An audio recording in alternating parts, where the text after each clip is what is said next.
mine. It's hard to just say who she is by her title. She's a brilliant woman. She's doing incredible work. Coreen Sanchez is the executive director of Tewa Women United, which is a multicultural, multiracial organization founded and led by Native women in the ancestral Tewa homelands of northern New Mexico. For over 30 years, Tewa has raised awareness and shaped policy in northern New Mexico to reflect the deep connections between environmental health and justice and reproductive justice. Please welcome Coreen Sanchez. Dr. Coreen Sanchez. Woo! I don't know how I'm supposed to follow those women. Powerhouses, right? In our community. I want to start by saying we're in this together with people across this country, women organizations, sister organizations that are gathering. And we're gathering because we will not go quietly into the silent docket, right? We understand backroom conversations that then impact our lives. Melissa Rose spoke eloquently today about the history of Indigenous peoples in this country. And we continue to keep together to raise our voices on these challenges. When we center women, when we center those most impacted, when we center those most vulnerable, we all come up ahead. I think that's what we've been hearing on this stage. There are no laws that regulate men's bodies. That is strategic, is it not? What is the threat that people hold around our women and our girls? Control! What is the threat that they fear around us? Our power! Our power! Yet, every single person passes through the body of a woman to get here.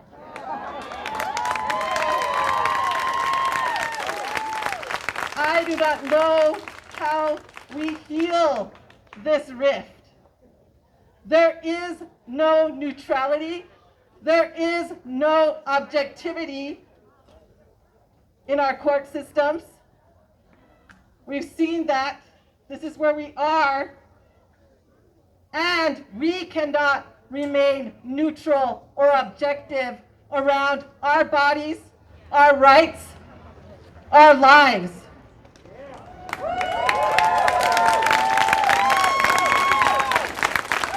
We want to be in partnership across parties. We want to be in partnership across races. We want to be in partnership across generations, because this is a human rights issue.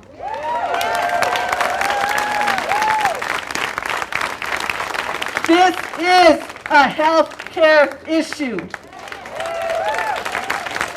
We want to be in partnership across genders, across sexualities, across this globe. We need to come together. As Tewa Women United, we look at the spiritual, the mind, the heart, the body, the intersect. We can only speak from our lived experiences as women and welcome all our relatives, whatever their gender, whatever background they be, to join us. We are a country in grief and loss. How do we bring healing to this space? How do we transform from the inner to the outer, from the local to the national? How do we honor all lived experiences? We are here on unceded land, and we continue to fight for our Earth Mother.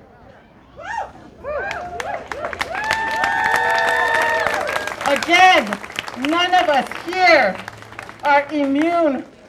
None of us here have life without her gifts of land, of air, of water. No matter what race we are, no matter what people we are. We need to look and reach into that humanity and understand how interdependent and interconnected we are. And that we're here today, not just for women and women's rights and women's bodies. We're here today collectively as people because there is a threat, a fear of a few of us, right? You are here because you believe that we can do this together and that we need to do this together. And that we have no government without each of us and our voices and our presence. Our government answers to us. Our representatives answer to us. Our governors answer to us. So I want to say for the young people here that this is a generational issue that our elders have carried forward for us, that we need to continue to move forward for future generations. And I want to go back to that loss. Because abortive care is health care. That if you have ever experienced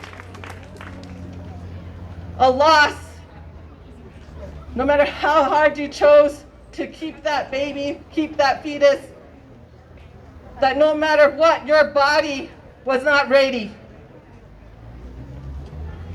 And you could not stop it. And what they want to do is criminalize you for what your body is naturally doing. We need healthcare access. We don't need to be criminalized. And we have the right to grieve the loss and not be criminalized for it. And we want those who care for us in that moment in time to not be criminalized for it. And we want our neighbors not to be made to tell on one another.